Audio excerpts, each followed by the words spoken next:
नमस्कार साथियों, मैं Rakesh Khanna by profession chartered accountant और साथ में राजनीतिक आर्थिक विषयों में इंटरेस्ट रखता हूँ। सर्वप्रथम मैं आज के आयोजकों का धन्यवाद देना चाहूँगा कि उन्होंने मुझे आपके समक्ष 2 शब्द कहने का सुअवसर प्रदान किया। आज का विषय भारत एक महाशक्ति, भारत एक आर्थिक महाशक्ति, यह विषय बहुत महत्वपूर्ण है। प्रत्येक भारतीय का कहीं ना कहीं मन में यह इच्छा होती है कि उसका देश एक महाशक्ति के रूप में उभरे। आर्थिक महाशक्ति हो, सामरिक महाशक्ति हो, तो उसी तरह से हमारे में सबके मन में ऐसी इच्छा रहती है। इसलिए मैंने कहा कि यह विषय बहुत महत्वपूर्ण है। लेकिन मैं अगर दूसरे शब्दों में इसको व्याख्यात करना चाहूँ कि यह हासिल कैसे हो सकता है, तो भारत की आर्थिक महाशक्ति बनने का रास्ता गरीबों की बस्ती से होकर गुजरता है। तो यह कोई अतिशयोक्ति नहीं होगी। आप स्वयं समझ सकते हैं इस विषय को कि अगर किसी देश में बहुत बड़ी संख्या में गरीब रहते हैं, यानी कि वो अपनी रोटी का, कपड़े का, बेसिक ज़रूरतों को भी पूर्ति करने में उनको दिक्कत महसूस होती है, तो फिर मकान का, शिक्षा का, स्वास्थ्य लाभ का तो उनके लिए स्वप्न बन जाता है। किसी भी देश की तरक्की उसके लोगों की खुशहाली पर निर्भर करती है, ना कि जीडीपी के रेट से या जीडीपी की क्वांटम से। जैसे कि हिंदुस्तान की जीडीपी $3 ट्रिलियन के आसपास की है। भारतवर्ष में 138 बिलियनर्स भी हैं, 3 लाख करीब मिलियनर्स भी हैं। लेकिन अगर मैं इस संख्या को 3 लाख और 138 लोगों को अगर घटा दूं तो 130 करोड़ लोगों में से कितने लोग बच जाते हैं? लगभग फिर वही 130 करोड़ लोग। एक डाटा ये भी आता है कि 1% हिंदुस्तान के 1% लोगों के पास हिंदुस्तान की 73% वेल्थ है। अब इस 1% के अलावा लोगों की क्या पोजीशन है? शेष 99% की क्या पोजीशन है? मिडिल क्लास, लोअर क्लास, ये लोग कौन हैं? इनका क्या होगा? कच्ची बस्तियों में, स्लम्स में रहने वाले लोग, इनका क्या होगा? सम्मान से जीने का अधिकार कॉन्स्टिट्यूशन ने हमें दिया है। क्या यह संभव हो रहा है आज की भारत में?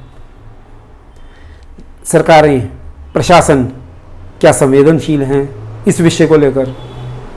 ये आखिर गरीब लोग कौन हैं, कहाँ से आते हैं, ये गरीब क्यों होते हैं, ये कच्ची बस्तियां, स्लम्स क्यों बन जाते हैं? हिंदुस्तान में भूखमरी से मरते हुए लोगों की खबरें कहीं ना कहीं हम सुनते रहते हैं। 2 जून की रोटी नसीब नहीं हो रही, 2 पैसे कमाने के लिए उन्हें दर दर भटकना पड़ रहा है। फुटपाथों पे अगर हम देखते हैं तो सैकड़ों की तादाद में लोग, बल्कि लाखों की तादाद में लोग, हजारों की तादाद में लोग अपना बसेरा बनाए हुए हैं, चाहे सर्दी हो, गर्मी हो, बरसात हो। आखिर ऐसा क्यों है? हिंदुस्तान में डेमोक्रेसी है। हर 5वें साल हम अपनी एक सरकार चुनते हैं। यूपीएससी बड़ी बड़ी पढ़ाइयाँ करके यहाँ पे प्रशासन में लोग बैठे हुए हैं जो कि बड़े दिमाग वाले माने जाते हैं। बड़े बड़े इकोनॉमिस्ट, हिंदुस्तान के बड़े बड़े इकोनॉमिस्ट, नोबेल प्राइज विनर भी हैं। बड़ी बड़ी यूनिवर्सिटीज़ में, यूरोप में, यूएसए में, बड़ी बड़ी यूनिवर्सिटीज़ में वे शिक्षा दे रहे हैं। फिर भी 73 वर्ष बाद भी, आज़ादी के 73 वर्ष बाद भी हिंदुस्तान में गरीब क्यों हैं? यह प्रश्न मन को कचोटता रहता है। आखिर इसका हल क्या है? इस समस्या का हल क्या है? क्या यह समस्या कभी भी जिंदगी भर समूल नष्ट की जा सकती है? यह समस्या अगर है तो आर्थिक महाशक्ति बनने का स्वप्न पूरा कैसे होगा? यह विषय बहुत चिंतन का विषय है। तभी मैंने कहा यह बहुत महत्व का विषय है। और अगर मैं इसकी थोड़ी और डीप कैलकुलेशन करता हूँ, डीपली जाता हूँ, तो मैं पाता हूँ कि इस समस्याओं की जड़ कहीं ना कहीं हमारे गांवों से जुड़ी हुई है। तो इसलिए अगर मैं ये कहता हूँ कि आर्थिक महाशक्ति बनने के लिए हमारे रास्ते गांवों से होकर भी गुजरते हैं, तो यह भी कोई अतिशयोक्ति नहीं होगी। ग्रामीण अर्थव्यवस्था अगर उठेगी तो भारत एक महाशक्ति बनने के रास्ते में आगे बढ़ेगा। यह कैसे और क्यों? आप एक कैलकुलेशन देख सकते हैं कि भारत की आधी से ज़्यादा जनसंख्या, लगभग 70% लोग गांवों में रहते हैं और 50% से ज़्यादा लोग कृषि और कृषि से संबंधित कार्यों में जुटे हुए हैं। अगर इतनी बड़ी संख्या के लोगों को अगर मैं अनदेखा करके कोई स्वप्न लेता हूं तो यह तो मुंगेरी लाल के हसीन सपने जैसा हुआ। 73 वर्ष बाद भी आधी से ज़्यादा जनता गरीब है। क्यों है? हमें आज वक्त में, इस वक्त में हमें नारे नहीं चाहिए, हमें काम चाहिए। हमें रेत के महल नहीं चाहिए, हमें यथार्थ चाहिए, प्रैक्टिकल चाहिए, कंक्रीट चाहिए। हर गांव में, अगर आप एक एग्जांपल लेके चलें, हर गांव अगर अपनी आवश्यकताओं की ज़रूरतों को पूरी कर रहे हैं में सक्षम है, तो वहाँ के लोग संतुष्ट होंगे। जब वहाँ के लोग संतुष्ट होंगे तो क्या वे अपना स्थान छोड़कर, अपना नेटिव प्लेस छोड़कर, अपना घर बार छोड़कर दूसरे शहरों में भटकेंगे? नहीं भटकेंगे।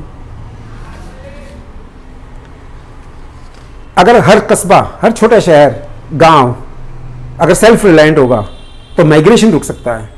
और अगर ये माइग्रेशन रुकता है तो कुछ शहरों में जो कि high density, high population density हो गई है, वहाँ पे स्लम्स बन गए हैं, गंदगी हो गई है, उसके कारण बीमारियाँ पैदा हो रही हैं, तो वह सब समाप्त हो जाता है। शहर खूबसूरत दिखने शुरू हो जाते हैं, हिंदुस्तान खूबसूरत दिखना शुरू हो जाता है। और साथ में अगर सरकार प्रॉपर प्लानिंग के साथ कार्य करती है तो यह प्रत्येक गांव का वासी, उसके पास एक काम धंधा होता है, वह काम धंधा फल फूल रहा होता है, गांव तरक्की कर रहे होते हैं, जियोग्राफिकल डिस्पैरिटी खत्म हो जाती है, भूखमरी समाप्त हो जाती है, हर एक हाथ में एक हुनर आ जाता है, उसकी जेब में पैसा होता है। तो क्या प्रत्येक राज्य का प्रत्येक हिस्सा तरक्की नहीं कर रहा होगा? वह कहीं कोई पिछड़ापन रहेगा? अब ऐसी स्थिति में हम आपस में एक हेल्दी कंपटीशन भी क्रिएट कर सकते हैं, जैसा कि स्वच्छता अभियान के दौरान में किया जाता है। अब एक उदाहरण, आपको इस उदाहरण को मैं थोड़ा सा एक्सप्लेन कर देता हूँ। मान लीजिए कि एक गांव है जहाँ के लोग कृषि कार्यों में लगे रहते हैं और अपनी ज़रूरतों का लगभग उपज कर लेते हैं, और साथ में वे डेयरी फार्मिंग भी करते हैं, हॉर्टिकल्चर भी करते हैं, फिशरीज़ का काम भी करते हैं। उनके अंदर हुनर भी है जो कि पुश्तों से भी चले आ रहे हैं, हैंडीक्राफ्ट का, लकड़ी का काम, कपड़े का काम, लोहे का काम, ये सारा कार्य भी कर रहे हैं। अब वे अपनी ज़रूरतें पूरी कर रहे हैं। साथ में कुछ गांव मिलकर मनोरंजन के साधन भी तैयार कर लेते हैं, शिक्षा के लिए विद्यालय भी खोल लेते हैं, सरकार की सहायता मिलती है उनको, शासन और प्रशासन की सहायता मिलती है, तो उच्च शिक्षा का भी इंतजाम कर लेते हैं। अब उनके अंदर उनकी पुश्तैनी हुनर भी है और ऊपर से सरकार की सहायता भी मिलती है, प्रॉपर प्लानिंग भी मिलती है, तो क्या वह हुनर निखर कर सामने नहीं आएगा? क्या वह राष्ट्रीय स्तर पर वह निखर कर सामने नहीं आएंगे? और जब राष्ट्रीय स्तर पर वो उभर कर आने की क्षमता रखने लगेंगे तो क्या विश्व स्तर पर वो उभर कर नहीं सामने आएंगे? अब यहाँ पर सरकार की, शासन की, प्रशासन की ऑनेस्टी की जरूरत पड़ती है। इस प्रकार पूरे हिंदुस्तान के प्रत्येक गांव, जिले में क्या यह संभव नहीं हो सकता? क्या किसी भी व्यक्ति को अपने नेटिव प्लेस को छोड़कर दूर दूर भटकने की जरूरत पड़ेगी? क्या लोगों के अंदर छुपा हुआ हुनर, कला, ज्ञान, विज्ञान ये हिलोरे नहीं लेने लग पड़ेगा? क्या यह हिलोरे लेता हुआ ज्ञान विज्ञान पूरे विश्व में आच्छादित नहीं हो जाएगा? क्या हम भारतवर्ष पूरे विश्व का आर्थिक विषयों में सिरमौर नहीं बन जाएगा?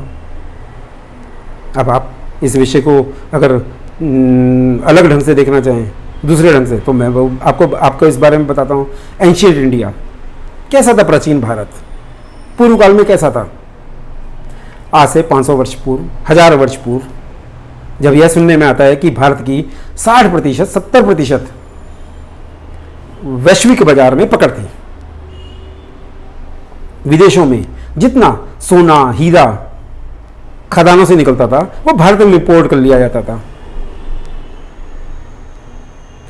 एक अंग्रेज ने यहां तक कहा था कि उसने भारत का भ्रमण किया तो उसे यहां ना कोई गरीब मिला, ना कोई अशिक्षित मिला। अब पिछले 1000 वर्षों में गजनी, गजनबी, नादिर शाह, खिलजीज, मुगल्स भारत के अंदर आए। ये लुटेरे, आक्रांता आते थे, लूटते थे, चले जाते थे, और कुछ एक यहीं पर बसे, उन्होंने राज्य किया, और संस्कृति को अपने हिसाब से बदलने का प्रयास किया। और फिर उसके बाद कुछ यूरोपियंस आए। अब उन यूरोपियंस ने यहाँ पर आके धीरे धीरे राजाओं को हराया, कॉलोनी कल्चर एक पैदा करी, खजाने लूटे, काम धंधे बर्बाद किए। उन्होंने अपने देशों की फैक्ट्रियों का हमें ग्राहक बनाने का प्रयास किया, हमारे हुनर को ख़त्म किया। और यहाँ पर कई सारे जयचंद, मीर जाफरों की सहयोग उनको मिलता रहा। अब सन 47 के बाद की स्थिति देखते हैं। सन 47 में देश आज़ाद होता है, अंग्रेज यहाँ से चले जाते हैं, शासन हमारे अपने लोगों के बीच में आ जाता है। अब उस स्थिति को भी 73 वर्ष गुजर चुके हुए हैं। अब आज का स्थिति देखते हैं। 73 वर्षों में बड़े बड़े बांध बने, बड़ी बड़ी फैक्ट्रियां लगाई गई, डेमोक्रेसी अपनाई गई, मिक्स्ड इकोनॉमी अपनाई गई, नेशनलाइजेशन हुआ।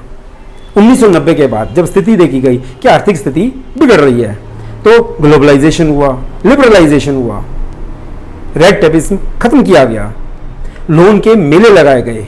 उसके बाद इलेक्शंस के दौर हों चाहे अदरवाइज, उन लोन को माफ करने के घोषणाएं की गई, सब्सिडी दी गई फूड पर, यूरिया में, पेट्रोल पे, गैस में, जिससे कि बजट में भारी दबाव पड़े। पंचवर्षीय योजनाएं आई, उसके बाद नीति आयोग बनाए गए, आरबीआई, सेबी, एमआरटीपी, फेरा, ऐसी कई संस्थाएं पैदा की गई। अब इतना सारा तामझाम होने के बावजूद हिंदुस्तान में गरीबी तो कम नहीं हुई, गरीबों की संख्या तो बदस्तूर जा रही है। अब क्या किया गया? अब इस गरीबी की व्याख्या को बदलाव किए गए और इस गरीबी की व्याख्या को प्लानिंग कमीशन ने 25 रुपये, 30 रुपये पर डे के हिसाब से, खाना के हिसाब से इसको सामने समझाया लोगों को। यानी कि 25 रुपये या 35 रुपये कमाने वाले व्यक्ति इससे ऊपर 1 रुपया कमाया तो आप गरीबी की रेखा से बाहर आ जाते हैं। कई नेताओं ने तो, उस समय के सत्ताधारी दल के नेताओं ने तो यहां तक कहा कि 5 रुपये 10 रुपये में भी एक दिन का भरपेट खाना खाया जा सकता है। यह जिन सी व्याख्याएं आई, ये आपकी 2400-2100 कैलोरी के हिसाब से आए, यानी कि शहरों की 2100, गांवों की 2400 कैलोरी पर डे के हिसाब से कैलकुलेशन के सामने आई। तो क्या सिर्फ कैलोरी से एक संख्या गरीब है या नहीं है कैलकुलेट किया जा सकता है? क्या उसकी कपड़े लत्ते की रिक्वायरमेंट, उसकी शिक्षा की, उसके स्वास्थ्य लाभ की, उसके किसी व्हीकल की मूवमेंट करने के लिए क्या उनकी कोई कैलकुलेशन में लेने की जरूरत नहीं है? ये नेतागण, ये इसी रूम में बैठे हुए प्रशासन के लोग, क्या दुनिया भर में ढिंढोरा पीटा जा रहा है कि, और यूनाइटेड नेशन भी इनको समर्थन में है कि हिंदुस्तान में गरीबी की संख्या बड़ी तेजी से कम हो रही है। क्या प्रैक्टिकली हमारे को ऐसा लगता है? अगर मैं देखता हूं चारों ओर, आप स्वयं देख सकते हैं कि क्या गरीब नहीं बचे कोई, सब अमीर हो गए हैं, सबकी सारी जरूरतें पूरी हो रही हैं। अब इस पॉवर्टी की व्याख्या 25 रुपये, 30 रुपये बदलाव करने से क्या सम्मानपूर्वक जीने का उनका अधिकार है वो पूरा हो रहा है? क्या ये 35 रुपये, आप स्वयं बताइए, क्या 35 रुपये के साथ दूसरे प्रदेश से आया हुआ व्यक्ति जो प्लान करके आया है काम धंधे के लिए, क्या वह अपनी सारी जरूरतें पूरी कर लेगा? अब क्या उसे गरीब की संख्या से ऊपर, गरीब की डेफिनेशन से ऊपर कर दिया जाए? अगर ऐसा है तो फिर ये चारों ओर फैले हुए कच्ची कॉलोनियाँ, झुग्गी झोंपड़ियाँ, स्लम्स, अनऑथराइज्ड कॉलोनियाँ, आखिर ये क्यों हैं? अगर आप किसी भी कच्ची कॉलोनी या अनऑथराइज्ड एरिया में चले जाते हैं तो क्या वहाँ पर न्यूनतम बेसिक सिविक जरूरतें भी पूरी हो रही हैं? क्या वहाँ पे टॉयलेट्स, नालियाँ, कूड़ा घर, पीने के पानी, बिजली की व्यवस्था है? 73 बरस बीत चुके हैं, आज भी गरीब मौजूद है। एक डाटा आया, अब डाटा देखिए, विश्व का डाटा की बात करता हूं मैं आपको, कि 20% लोगों के पास 80% वेल्थ है और शेष 80% उस 20% वेल्थ में जीने को मजबूर है। हिंदुस्तान का भी एक डाटा आया जो कि मैं बता भी चुका हूं, 1% लोगों के पास 73% वेल्थ है। 2 जून की रोटी नसीब नहीं हो रही, गरीबी का कारण इलाज भी नहीं करवा पा रहे हैं। कई बार अखबारों में पढ़ने को मिलता है, खबर आती है कि किसी माँ ने अपनी बच्ची को 50 रुपए में बेच दिया। मिडल ईस्ट से शेख आते हैं, बड़े बुजुर्ग शेख आते हैं, वह यहाँ की बच्चियों की शादी विवाह करके ले जाते हैं। क्यों? क्योंकि उसके माता पिता गरीब हैं और उनको इतना पैसा मिल जाता है कि उस बच्ची के जाने के बाद उस पैसे से शेष परिवार का गुजारा कर सकें। अब 73 वर्ष गुजर चुके हैं। क्या इस सरकार की, ये किसी भी सरकार, जो 73 वर्षों में सरकारें आई हैं, उनकी संवेदनशीलता की हालत देखिए। नारे पे नारे, नारे पे नारे, गरीबी हटाओ, गरीबी हटाएंगे, गरीबी हटाएंगे।